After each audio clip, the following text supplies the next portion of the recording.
মেয়েটির নাম হলো টিনা। টিনা আর তার বাবা এই বাড়িটিতে থাকতো।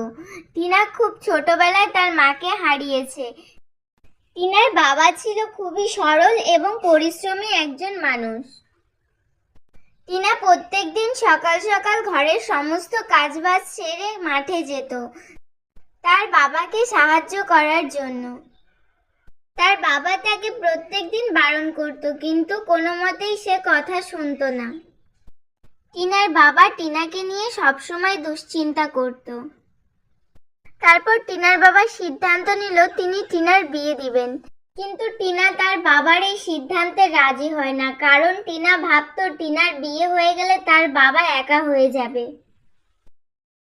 একদিন টিনার বাবা হঠাৎই খুব অসুস্থ হয়ে পড়ে। তার চিকিৎসার জন্য শহর থেকে এক ডাক্তার আসে।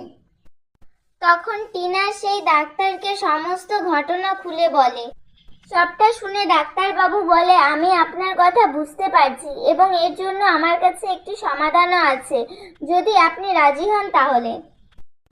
তখন টিনা ডাক্তারবাবুকে জিজ্ঞাসা করে কি সমাধান। তখন ডাক্তারবাবু টিনাকে বলল, আমি আপনাকে বিয়ে করতে চাই এবং আমাদের বিয়ের পরে আপনি আপনার বাবাকে আপনার সাথেই রাখতে পারেন। টিনা বলল, এটা তো খুবই ভালো প্রস্তাব, কিন্তু এতে আপনার বাবা মার কি মত? তখন ডাক্তারবাবু টিনাকে বলে, আমার বাবা মা নেই। তারপর টিনাও ডাক্তারবাবুর প্রস্তাবে রাজি হয় এবং সবকিছু সমাধান খুঁজে পায়।